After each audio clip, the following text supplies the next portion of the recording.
In this tutorial, I'll be showing you how to make a gradient using the program Gimp. Open up your Gimp and let's begin. First, we're going to go to File,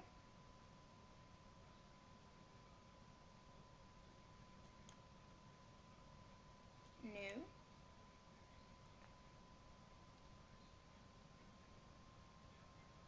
and we're going to select our width and height.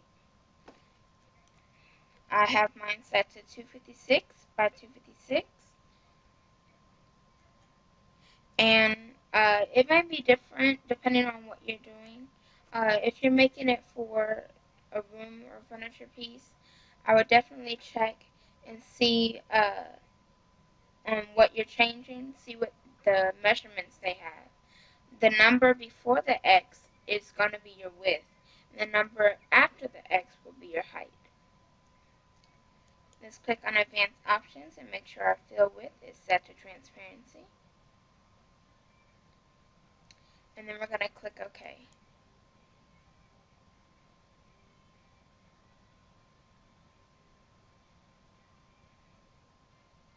Now that we have that open,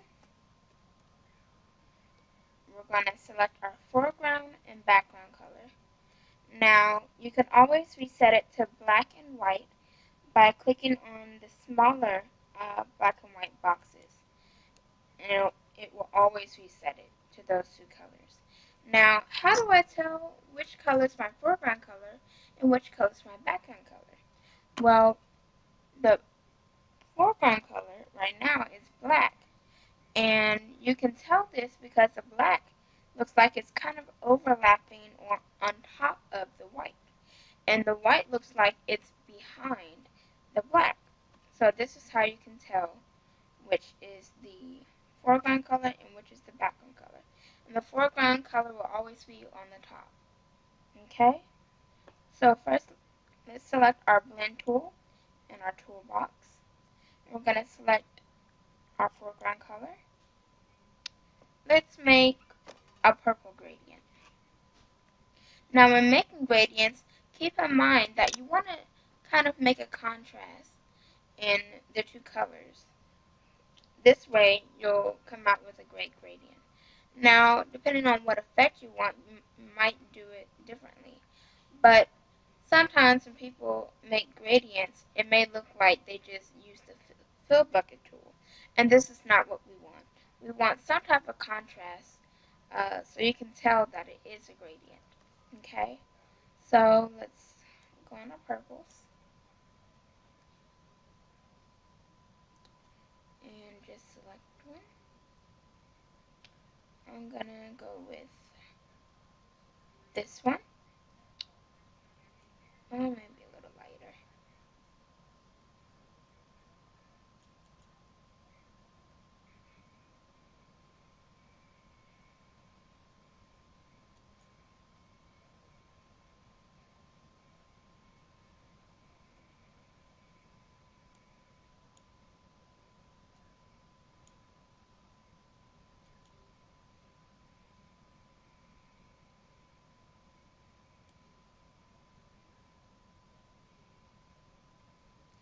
Let's go about there. And the HTML notation for it is D as in dog, 2, 0, 0, A as in apple, and 3. Click OK once you have your foreground color selected. And for gradients, usually you want to set the foreground color to your lighter color and the background color to your darker color.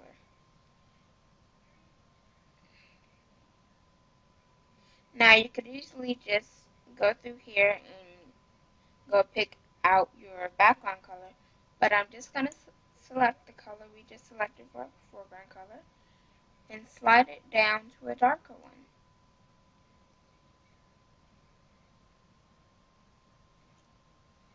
So right there. And the HTML notation for that is 5, C as in cat, 0047. Click OK.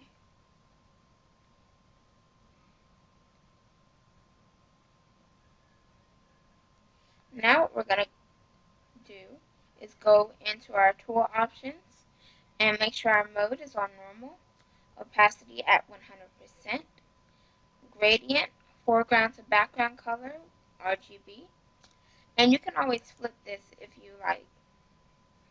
That way, you can flip it in here in the tool options, or you can flip it over here in the toolbox, whichever one you prefer. But that's an option if you'd like. I always keep the offset at 0. And the shape I'm going to be using is bilinear. Now you can use linear as well, but I like bilinear because it creates more of a shiny gradient. Repeat on none. And I always have dithering checked because it kind of smooths out the gradient and keeps it from having all of those harsh lines in it. Okay? So all we have to do is just click anywhere within our canvas, and then we're just going to click and hold and just drag out in any direction, up, down, left, right, or diagonally. I mean, literally you can go in any direction you'd like. But I'm going to go up, and I'm going to hold and press. I'm going to press and hold the control key to get a straight line. And this is very helpful. Okay? Now, when making gradients, there's always going to be a difference when, depending on the length that you do, whether you drag the other end of it closer to the beginning to where you originally clicked, or further away from it. It's always going to be a difference in how it looks or comes out. So keep that in mind. And it's just about having fun and being creative and just playing around with it until you see what you like. So I'm going to go about there, and all I'm doing is releasing the left mouse button, and there we have a gradient. Now I'm going to move it up a bit, and all you do is just where you originally click to start your gradient is where the foreground color will start at, and then as you drag it out, it'll kind of fade into the next color, creating a gradient. And it'll do it on both sides. And again, it just depends on where you stroke and how you stroke and which direction. So I wanted to go up a little bit, so I'm just going to find where I originally clicked and just go up a little bit, click, drag up, press and hold the control key, release the left mouse button, and there we have a different one. So you just play around with it until you see what you like.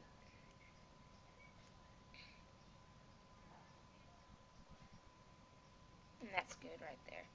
So it's all about having fun and enjoying what you're doing and just, seeing what you like. There's other shapes available. You can mess with those. There's radial, there's square, there's conical, different. There's two different conical. I hope I'm saying that right. I'm not sure. And then there's two spiral ones, and then the shaped ones. You can just play around with it. Let me just show you a radial one real quick. Usually for radial, you want to start in the center and then drag it out into a corner or down or whichever way. I usually click in the center and then drag it out to one of these corners. And then I'm going to press and hold the control key and release.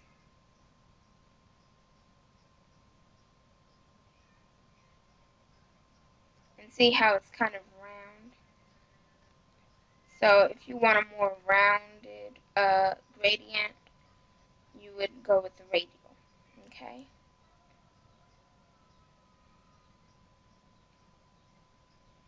And then square.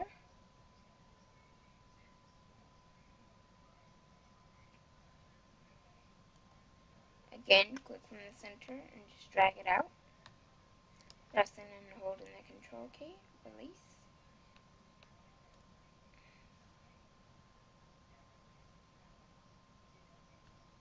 And there you go. So, again, just play around with it.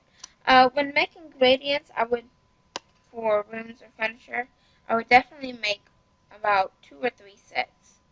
The first set, of course, is the original color that you like or that you are going to use. And then you just select a darker color from that and make about 4 or 5 different gradients. Then what you want to do is go back to that original color and set it to a darker tone, and then for the foreground, and then for the background set that to an even darker one, and then you'll have a dark set.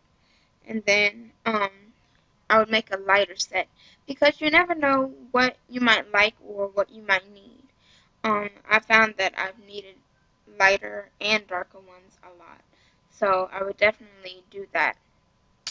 You don't have to, but that's something I would suggest.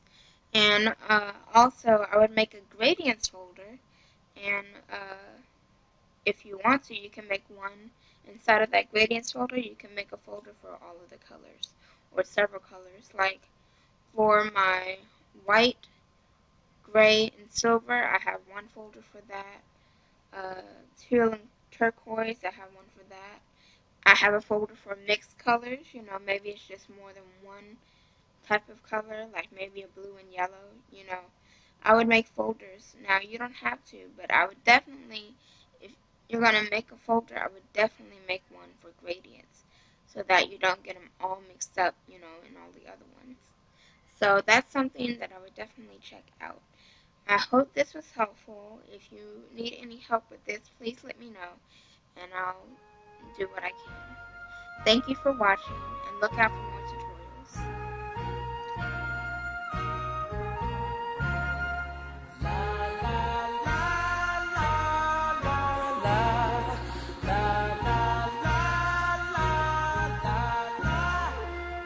Chérie, oh, love me as a summer